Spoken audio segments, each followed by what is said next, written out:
Mientras haya una esquina. Y a pesar de todo. Y una luna. Y un bolsillo. Mientras haya una mano. Y una calle. Y una boca. Mientras estemos. Mientras estemos. El oficio de la simiente. El oficio de la simiente. El oficio de la simiente.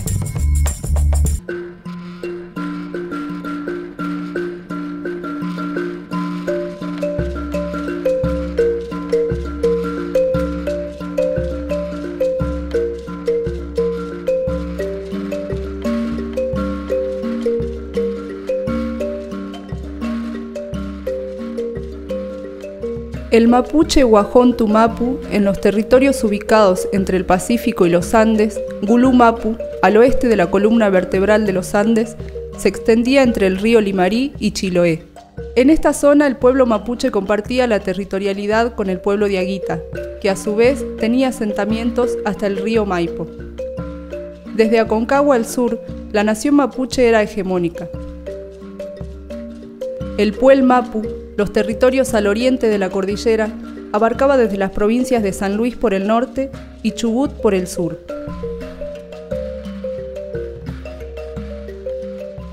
En un mapa del Cono Sur puede verse una gran franja, al sur, que atraviesa sus costas y se ensancha el cruce con la cordillera en las tierras chilenas. Hoy esta marca histórica es conocida como el Territorio de Reconocimiento Ancestral Mapuche. Durante la presidencia de Domingo Faustino Sarmiento se produjo al sur de Argentina la conocida campaña del desierto liderada por el general Julio Argentino Roca. Aucalihuén es un documental guionado por historiadores que dedicaron sus investigaciones a develar las masacres y atrocidades ocurridas hacia los pueblos originarios en la Argentina. Osvaldo Ayer es una de las voces que vamos a escuchar en este fragmento de Aucalihuén, estrenada en septiembre del año 2010.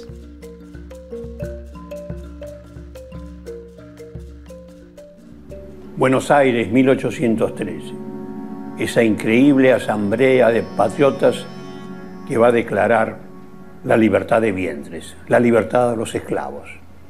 Pero desgraciadamente, gobernantes argentinos como Rivadavia, va a empezar el exterminio de los ranqueles, con el coronel Rauch. Rosa va a hacer su campaña en el desierto, hasta que se va a culminar todo esto con el crimen más tremendo de nuestra historia, que fue la denominada campaña del desierto, con el exterminio de los pueblos originarios y el robo de las tierras que ellos poblaban. Y esos indios y sus mujeres y sus niños fueron esclavizados.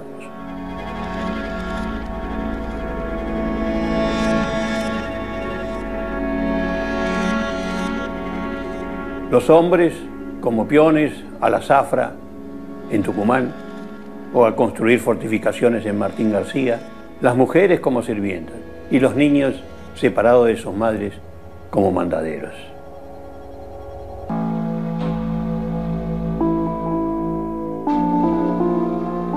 La llamada campaña del desierto fue un conjunto de acciones militares planificadas y ejecutadas por el gobierno nacional contra los pueblos mapuches, tehuelches y ranqueles, para quitarles sus tierras.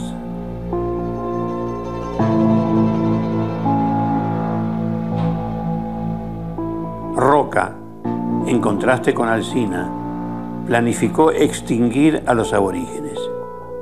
Para llevar a cabo este plan, el 4 de octubre de 1878 fue sancionada la ley número 947, que destinó 1.700.000 pesos para llevar la frontera hasta los ríos Negro, Neuquén y Agrio. La ley Avellaneda, que es la ley que financia con un bono, que suscriben principalmente los integrantes de la sociedad rural argentina, entre ellos José Martínez de Hoz, uno de los hombres más ricos del país, que compra él solo 2.500.000 hectáreas a precio vil, y otros 30 propietarios que compran más de 100.000 hectáreas, y en total toda la Patagonia, donde entran varios países de Europa, está en manos de unos 600 propietarios latifundistas. Y así fueron algunos de los principales terratenientes y los más ricos quienes se quedaron con las tierras ancestrales de los pobladores originarios. 30 millones de hectáreas robadas a los pueblos originarios, se las repartieron entre los más ricos con la llamada campaña del desierto. De esta forma surgieron esas grandes estancias que siempre impidieron que el campo fuera de quien lo trabaja en nuestro país. El oficio de la simiente.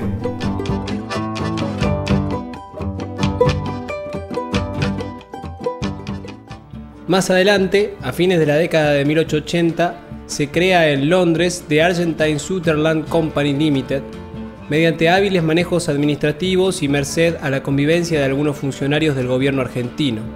La empresa llegó a poseer considerables extensiones de tierras en casi toda la Patagonia. Lo que se muestra a continuación es una recreación de un extracto de la entrevista realizada por la agencia periodística Patagónica a Ramón Mineri en la presentación del libro Ese ajeno sur, en la ciudad de Viedma, publicada en el año 2013, con algunas intervenciones y agregados por parte nuestra. La compañía surge a partir de una graciosa concesión de tierras del Estado argentino, malversando lo que establecía la ley Avellaneda. ¿Nos podrías explicar? Había dos modelos del país, el de Sarmiento y el de Alberdi. Alberdi acepta negociar con los latifundios, con el caudillismo del interior, con una dosis de realismo, mientras que Sarmiento termina siendo un permanente crítico de todo este proceso de expropiación y privatización de la tierra pública. Él decía que los favores políticos se pagan con tierra. Cuando se quiere conquistar a un adversario, se le regalan tierras. O cuando el nombre del hermano de Julio Argentino Roca lo transforma en un sobrenombre. Cuando dice que Argentino conquista las tierras y el hermano las ataliba. Por ataliba Roca, que es el que hacía los negocios no limpios, por así decirlo. Bueno, clarito está que esta metodología la usó ese tal Roca y muchos otros. Este tipo fue el gurú de varios gobernantes argentinos que le siguieron. La ley Avellaneda era muy generosa para convocar colonos a la Argentina. El lema, el país se va a salvar por el trabajo de los argentinos, es una visión no muy financiera de la cuestión de tierras. Era una ley por la cual se le regalaba tierra a cada colono, hasta 100 hectáreas. Las hectáreas adicionales estaban a $1 por hectárea. Se le daba al colono gratis el pasaje de su país, se lo alojaba gratis durante tantos días en el hotel del inmigrante, se lo llevaba también gratis al lugar de destino. Se quita el frondoso 3% de los impuestos de exportación a las mineras, se subsidia el gas solo a ese sector, se pone a su disposición las herramientas represivas del Estado. Sí. Le daban bastantes condiciones favorables, como no pagar ningún tipo de derecho aduanero por traer las herramientas de trabajo. Y el artículo 3 de la ley establece que las empresas que quieran traer colonos se les puede dar hasta 80.000 hectáreas en forma de concesión. Ah, bueno, listo. Un regalito con moño y todo. ¿Qué es lo que se utilizó para que se terminara en el latifundio de la compañía? Exacto. Esta entrega estaba condicionada a que se trajeran colonos en el plazo de 2 años y hacer inversiones mínimas. Aparecen 11 personeros en la oficina de tierras y colonias a pedir cada uno 80.000 hectáreas con un garante. De las 11 concesiones que se hicieron, solamente una la solicitó un inglés. A estos 11 en tiempo récord se les aprueba la concesión, pero todos estos transfieren las tierras a otros y piden el cambio de lugar. Las habían pedido en Formosa, Chaco, Neuquén y enseguida pasan a formar parte de un dámero de cuadros diagonales entre la cordillera, el Maitén, Leleque, Cholila y las costas atlántica y Puerto Madryn, con parte de la llamada línea sur rionegrina, Maquinchao, Sierra Colorada. Los ingleses sabían perfectamente que tener información era tener poder, y por eso vos marcaste que los lugares nuevos que piden coinciden punto por punto con los lugares más favorables para la ganadería. Sí, cuando uno relee sus crónicas menciona las excelentes aguadas del Maquinchao, excelentes pastos para la invernada, aparece Leleque, todos estos lugares. Los mapas británicos eran mucho más exactos que los argentinos. ¿Cuántas tierras llegó a tener la compañía? Arriba del 1.000.000 de hectáreas, 1.100.000 hectáreas. Sin haber puesto un peso. Nada. ¿Qué pasa con la compañía después que la venden? En 1974 pasa la compañía a una sociedad trucha que se llama Great Western Company Limited, con sede en Luxemburgo, de 3 capitalistas argentinos: Menéndez, Ochoa y Paz, representantes de la oligarquía.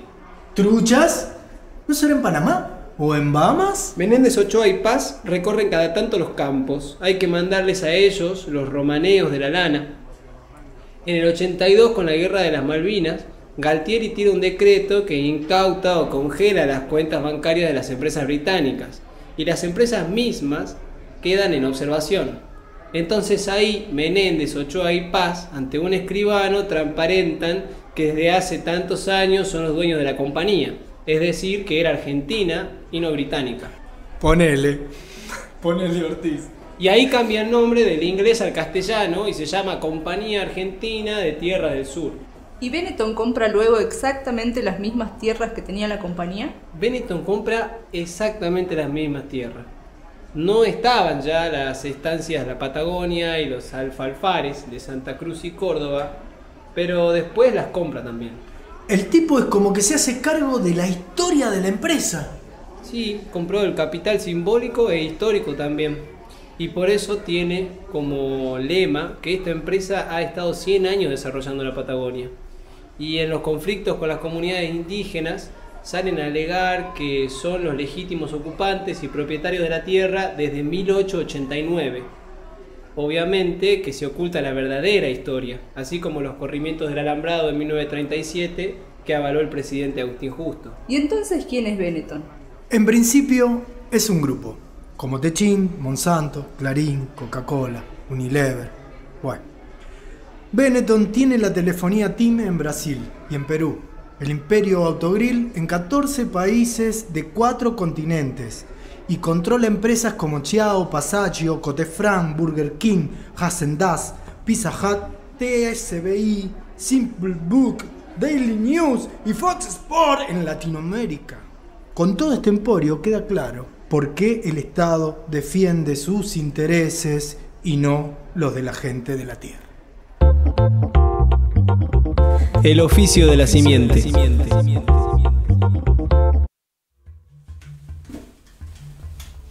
En la última reforma de la Constitución de la Nación Argentina, realizada en el año 1994, el artículo 75 del capítulo 4, inciso 17, cita: reconocer la preexistencia étnica y cultural de los pueblos indígenas argentinos, garantizar el respeto a su identidad y el derecho a una educación bilingüe e intercultural, reconocer la personería jurídica de sus comunidades y la posesión y propiedad comunitarias de las tierras que tradicionalmente ocupan, y regular la entrega de otras aptas y suficientes para el desarrollo humano. Ninguna de ellas será enajenable, transmitible, ni susceptible de gravámenes o embargos. Asegurar su participación en la gestión referida a sus recursos naturales y a los demás intereses que los afecten. Las provincias pueden ejercer concurrentemente estas atribuciones. Esta reforma, junto al Convenio 169 de la Organización Internacional del Trabajo, firmado en 1989, dan cuenta de los principales instrumentos sobre derechos indígenas en este suelo. No obstante, estas conquistas legales pueden señalar la brecha profunda entre la letra de la ley y las políticas públicas implementadas.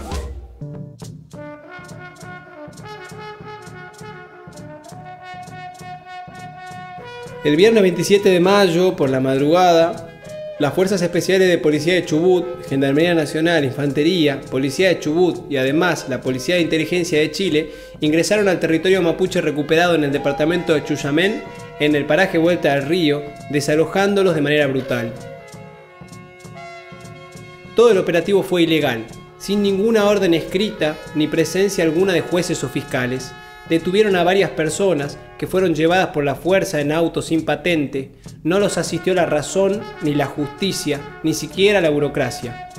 Solo la fuerza bruta, garantizando la propiedad privada de Benetton por encima de otros derechos que deberían ser garantizados. Grande fue la sorpresa y el miedo de los pequeños al despertar con la gritería policial. Y grande fue la reacción de la comunidad, que eludiendo balas de plomo, perdigones de goma y gases lacrimógenos, logró con sus armas ancestrales, hondas y piedras, resistir y luego perseguir entre matas y lomadas a los oscuros hasta hacerlos abandonar el predio. La represión continuó desde la ruta y la balacera inaudita y criminal se prolongó durante 2 largas horas.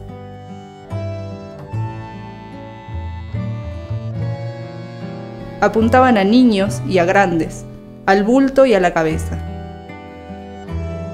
Hubo quien fue herido con perdigones en un ojo, otro en las piernas, otros en el pecho o los brazos.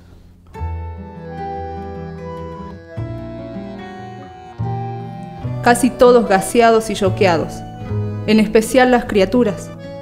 Las hay de 1 mes de vida, alguien que acaba de nacer en el territorio recuperado y que hoy tuvo su bautismo de sangre, en su tierra. Tal vez no alcance la lluvia para lavar esta tierra.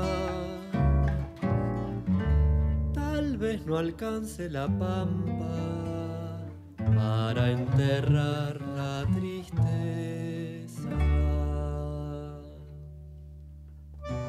Allí la vimos, envuelta en un poncho grueso de lana, en brazos de su joven madre, apoyada en las cantoneras de la vivienda, profanada por la horda horas antes. Anda sangrando esta tierra, una herida abierta, allá tierra adentro.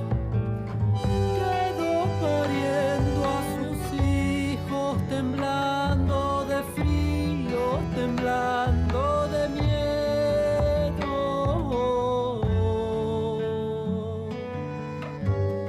Este relato fue extraído de la página Red de Apoyo a las LOFT en Resistencia, departamento Cuyamén, al poco tiempo del desalojo.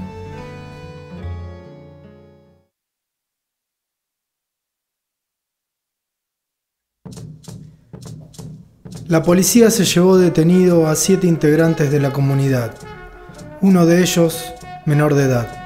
De los 7 detenidos, el menor fue puesto en libertad el mismo día. 5 de los demás detenidos fueron puestos en libertad el día siguiente con libre acceso al territorio. Su domicilio va a ser ese. El único que no fue liberado fue Facundo Jones Guala, que fue derivado a la Unidad 14 de la Policía Federal de la ciudad de Esquel. Pese a esta situación, Facundo Jones Guala, desde la cárcel, no dejó ningún momento de denunciar la ilegalidad de todos estos hechos actuales e históricos contra el pueblo nación mapuche, entendiendo este proceso judicial a su persona como un proceso de silenciamiento a la toma de conciencia de un pueblo que defiende sus derechos políticos, territoriales, ancestrales y naturales, resistiendo al constante atropello del Estado opresor argentino y chileno. El líder mapuche, Jones Guala, corría el riesgo de ser extraditado a Chile y cumplir una condena de 18 años de prisión. Durante su prisión preventiva en Esquel realizó varias declaraciones desde tribunales en las que mantuvo su postura de denuncia registrada por varios medios de comunicación. Escuchamos un fragmento de sus declaraciones realizadas el 25 de junio pasado. Invitar al señor juez, al señor fiscal, a la querella, pero más que nada al señor terrateniente Luciano Benetton, al presidente de la Nación Mauricio Macri, que está en este momento, a la expresidenta Cristina Fernández de Kirchner y a todos los responsables de este conflicto de hoy en día, a debatir política, a debatir seriamente y a ver cómo realmente solucionamos este conflicto. Eso nosotros estamos pidiendo hace muchos años y lo único que hemos recibido ha sido represión. Y debo acusar, lamentablemente, el terrorismo de Estado y la violencia que este Estado ha ejercido para con nosotros. Las pruebas las tenemos aquí cerca, las vainas de las armas 9 milímetros utilizadas en la última represión. Lamentablemente aquí hay una gran diferencia de clase y de raza. Lamentablemente aquí hay una raza, por decirlo de alguna manera, racial, que es la clase dominante. Porque nosotros los mapuches y los pobres paisanos no somos más que mano de obra de ustedes. Nosotros hemos construido sus casas seguramente, Nosotros no somos jueces ni fiscales, somos los que le hacemos las casas, le limpiamos el patio y le limpiamos toda la mugre que puedan tener en sus casitas de lujo. Aquí hay una persecución política muy manifiesta. Yo acuso al Estado, yo acuso a las empresas multinacionales, yo acuso a aquella conquista asesina y genocida, esos crímenes de lesa humanidad que no deberían prescribir, pero que todos se olvidan. Yo creo hasta 1879 éramos libres, habían tratados, habían límites reconocidos con el Estado colonial argentino y el Estado colonial chileno y los violaron todos, nos masacraron. Parte de mi familia de los Guala, estuvieron en los campos de concentración del Estado argentino, en la zona azul, en Balcheta. Nosotros sufrimos la tortura de este Estado, somos esa consecuencia, sépanlo bien. Aquí hay diferencias de clase y de raza, siempre hay racismo y sigue habiéndolo, lamentablemente. El racismo es una cuestión de ignorancia, así que los invito a desasnarse, a salir de la ignorancia, porque por más que nosotros seamos brutos y no hayamos terminado la escuela, nos ocupamos de hacernos entender y sigue siendo un acto violento para con nosotros, porque como digo, yo debería estar dándole este discurso en mapudungún, no en castellano. Agustina. Las comunidades en general en todo el Gualmapu, en todo el territorio ancestral mapuche, lo que hoy es Neuquén, Río Negro y Chubut, venimos sufriendo un proceso de maduración política e ideológica. Por eso hay persecución política acá. Hay un proceso de maduración, un proceso ideológico, político y filosófico, de autoafirmación identitaria. Por eso planteamos la reconstrucción. Tenemos derecho a seguir siendo mapuches, somos una nación diferente, compréndanlo, y nosotros no queremos acá enfrentarnos todos los días a piedrazo, a lo que sea. Estamos pidiendo un diálogo serio, políticas serias del Estado nacional, del Estado provincial, de los estamentos jurídicos, porque no puede ser que a esta altura yo tenga que seguirles hablando en castellano incluso, no puede ser que tenga que estar preso por 625 hectáreas o por 3 o 4 cuadros, lo que sea, cuando estas tierras eran nuestras, hasta que ustedes llegaron a sangre y fuego a dominarnos. Y más encima, todavía nos vengan a tratar de la peor basura y nos traten así y nos abusen de todas las maneras posibles, nos golpeen, nos torturen.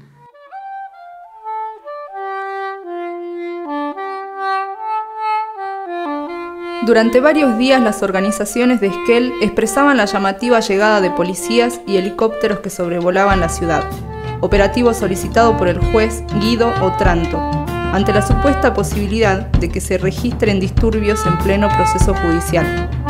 Se acercaba el miércoles 31 de agosto, día del juicio al lonco mapuche en el Escuadrón 36 de Gendarmería, acusado por delitos de incendio, tenencia ilegal de armas de fabricación artesanal e ingreso clandestino al territorio chileno.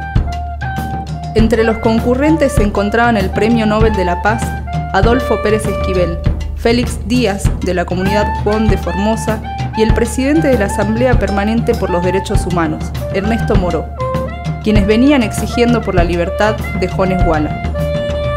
Tras 2 jornadas de audiencia, el juez federal Guido Otranto decidió la nulidad del pedido de extradición impulsado por la justicia chilena contra el lonco mapuche.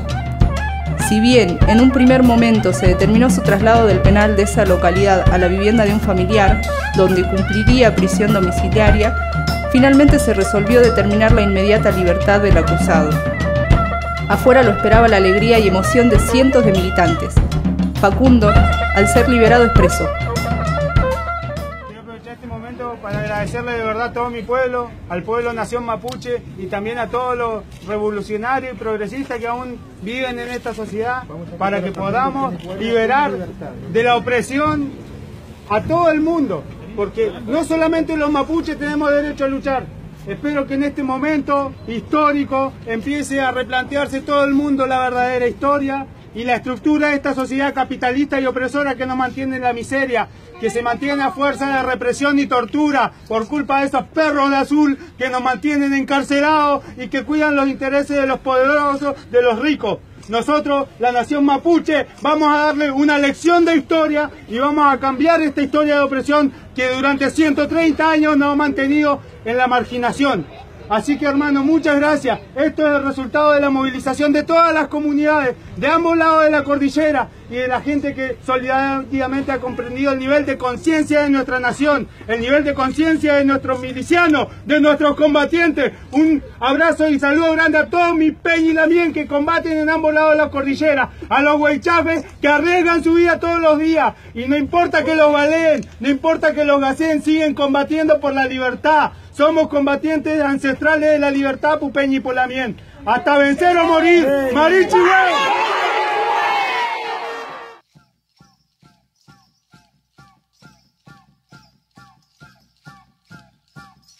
La arbitraria división del territorio no sabe de identidades preexistentes, aunque en su cara legal intente mostrar respeto.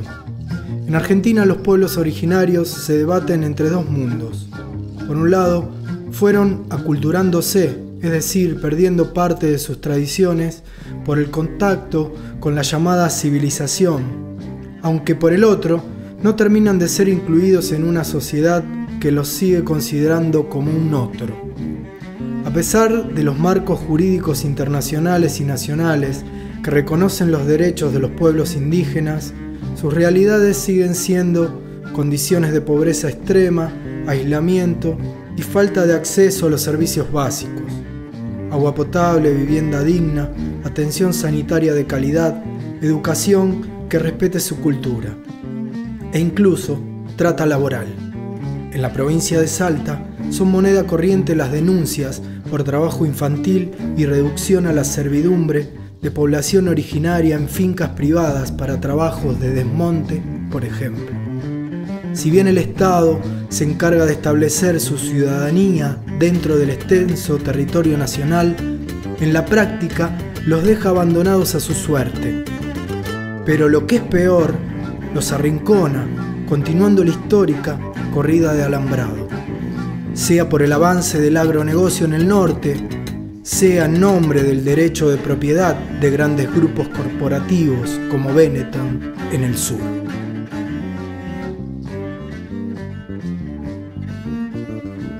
Habiten donde habiten, los originarios parecen seguir siendo para el Estado argentino un estorbo, el obstáculo para el progreso. Los ninguneados por el poder no tienen voz, no tienen miembros en los cargos claves para la toma de decisiones o defensa de sus intereses. Muy por el contrario, hay una sistemática tendencia a reprimir sus movilizaciones y manifestaciones en reclamo de sus derechos. Solo interesan sus tierras, vistas como improductivas en sus manos, acechados por las multinacionales extranjeras. Este país que se construyó bajo el robo y el genocidio a los pueblos nativos se valió de la complicidad civil de las élites. Ahora sí, mirando de lleno hacia el sur, la campaña del desierto, que no era ningún desierto, fue el origen de un conflicto que se mantiene hasta hoy, entre un Estado corrupto y represor y los tehuelches y mapuches, la gente de la tierra, hoy la gente sin tierra.